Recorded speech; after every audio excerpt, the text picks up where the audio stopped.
글로벌 인사이트 가보도록 하겠습니다. 글로벌 주식시장의 주요 이슈를 심층적으로 분석해 드릴 거고요. 오늘 이 시간에 펠레즈 투자인 리서치 김민수 대표 나와 있습니다. 대표님 어서 오세요. 네, 안녕하십니까. 네, 항상 이제 이슈를 잘 선별해서 오시는데 네. 오늘 같은 경우에는 에듀테크 시장에 대해서 말씀해 주신다고 들었습니다. 네. 이게 교육과 IT가 접목이 된 거고 뭐 VR, 가상현실, 뭐 AR, 증강현실 이런 부분도 접목할 수 있는 거잖아요. 그렇죠. 어떻게 보면 학습 경험에 대한 진화다라고 볼 수 있는데 네. 많이들 관심 가지시나 봐요.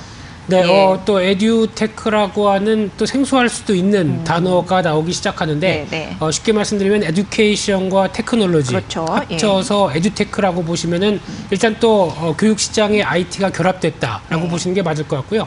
그래서 교육을 IT로 혁신하자 뭐 이런 캐치프레이즈도 걸린 상황 쪽에서 예. 쉽게 말씀드리면은 이제 선생님에 대한 기준이 바뀝니다. 이제 선생님이 사람이 아니라 이제 AI, PC나 그렇죠. 예, 기계가 될 수도 있겠죠. 그렇죠. 이제 예. 소프트웨어가 선생님의 역할을 한다는 관점 쪽에서 여러 가지 또 파장이 커질 수밖에 네. 없는 상황이라고 생각되고 있고요. 그러다 보니까 말씀하셨던 빅데이터라든가 그에 따른 어떤 인공지능까지 결합한 교육이 이제 탄생하고 있는 상황이다라고 보시면 될 것 같고요. 일단 세계 교육 시장과 그리고 에듀테크 시장에 대한 전망의 흐름들을 같이 살펴보게 되면 일단 세계 교육 시장도 꾸준히 성장하고 있습니다. 그래서 화면에서 보시는 것처럼 아직 안 나오네요. 예, 왼쪽의 그림을 보시게 되면은 네. 매년 한 7.8% 정도 성장하는 모습들이 계속 확인이 되고 있는데 그 중에서 이제 에듀테크와 관련된 쪽은 오른쪽에서 보시게 되면은 오히려 그보다 더 빠르게 한 12% 이상 연간 성장을 보여주고 있다는 관점 쪽에서 매년 성장세가 세계 교육 시장보다 조금 더 확대가 되고 있다는 관점 쪽에서 눈여겨 볼 수 있는 상황들이고요.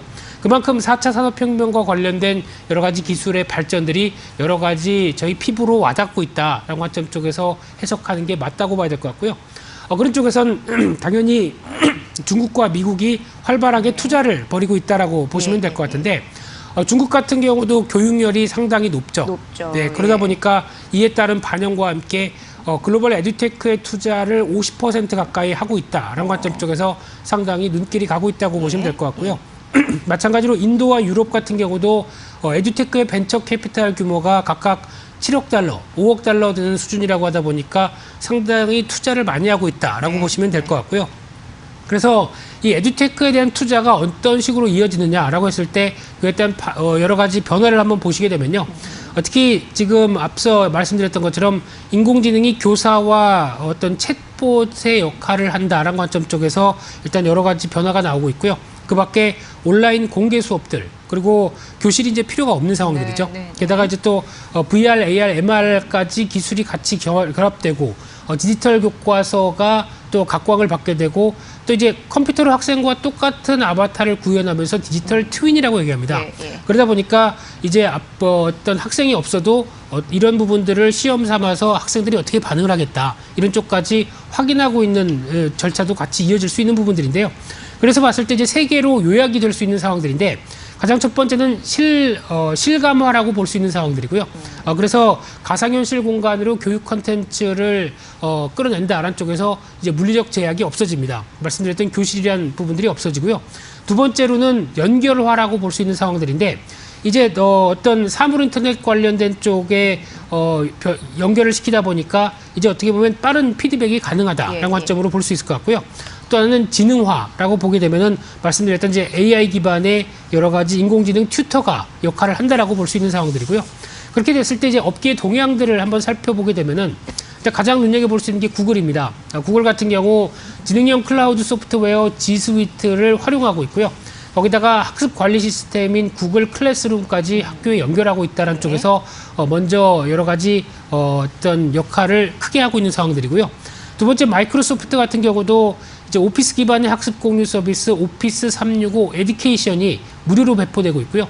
또 마인크래프트라고 잘 알려진 게임이죠. 이것도 교육용으로 바꿔서 보급이 되고 있다라는 쪽으로 보여지고 있는데 또 하나 스타트업 관련된 회사들도 눈에 띕니다. 영국의 엘리멘탈 패스라고 하는 회사는 이제 아이들이 장난감을 조립한 뒤에 장난감과 이제 대화를 하기 시작합니다. 그래요? 네, 참 대단한 변화라고 봐야 될 것 같고요.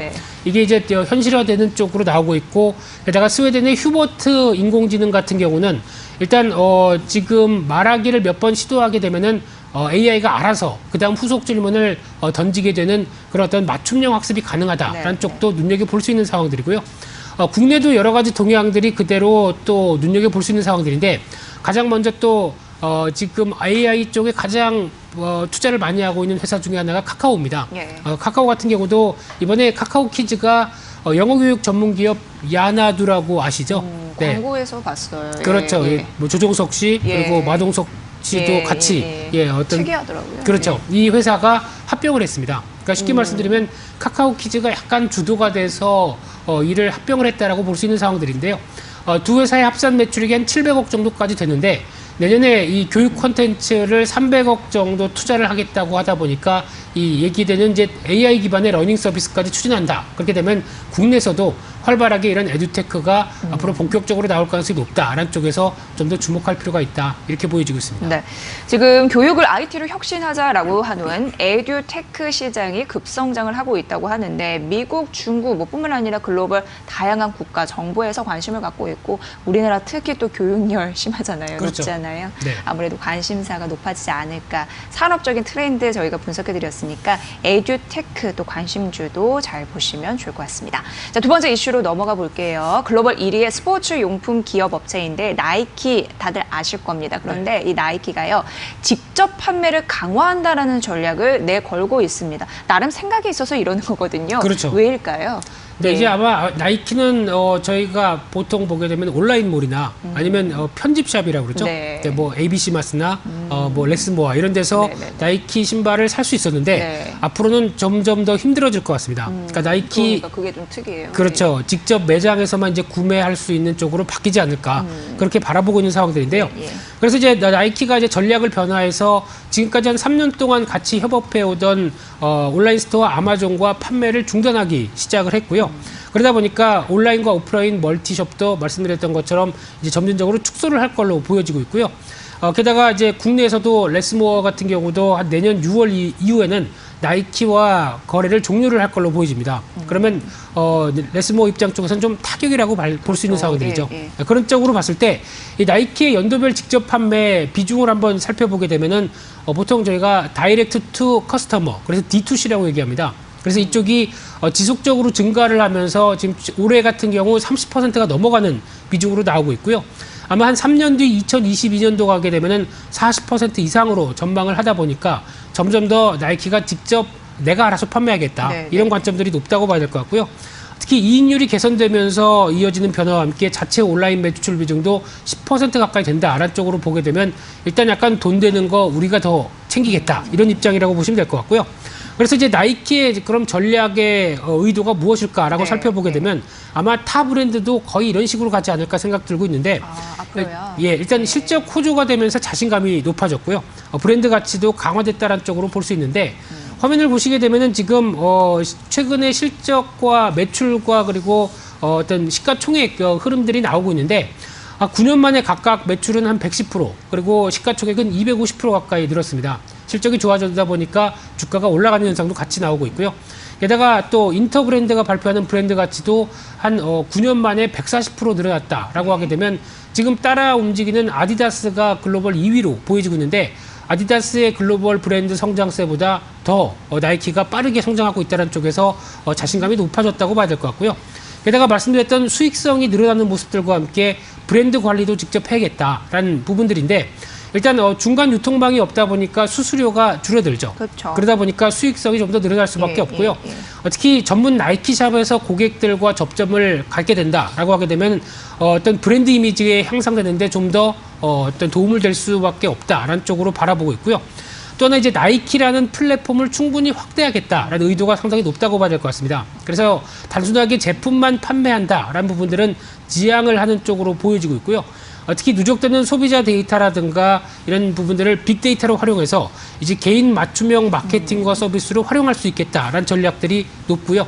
그러다 보니까 작년 3월 달에는 전혀 좀 다른 업체 중에 하나지만은 데이터 분석 업체인 조디악이라는 회사를 인수를 했습니다. 네, 빅데이터 관련해가지고 큰 꿈을 꾸고 있는 것 같아요. 그렇죠. 예. 네, 그러다 보니까 이런 쪽으로 오히려 어떤 플랫폼과 함께 강화되겠다라는 시각들이 상당히 높다라고 보게 되면 나이키의 전략들이 분명히 나온다고 봐야 될 것 같고요. 네. 또 하나 눈여겨볼 수 있는 부분들이 나이키가 또 구독 서비스를 하고 있는 상황들이죠. 예. 특히 어드벤처 클럽이라고 해서 2세에서 10세까지 아동화를 대상한 구독 서비스를 하고 있는 상황들인데 그렇게 되면은 아동화 같은 경우는 키워보시면 알겠지만은 애들이 매년 발이 큽니다. 그렇게 되면은 금방 자란다고는 들었어요. 그렇죠. 그러다 보니까 오히려 매번 나이키 신발을 사는 것보다 예. 이런 구독 서비스로 빠르게 또 바꿔주는 그것도 것도 괜찮겠네요. 또 여러 가지 전략 중에 하나라고 하게 되면 예. 이런 부분들도 아마 어떤 구독 서비스의 시작과 함께 나이키의 전략 변화를 얘기해 준다라고 하게 되면 또 하나 구독 서비스도 성인 쪽으로 바뀔 수도 있다고 봐야 될 것 같고요.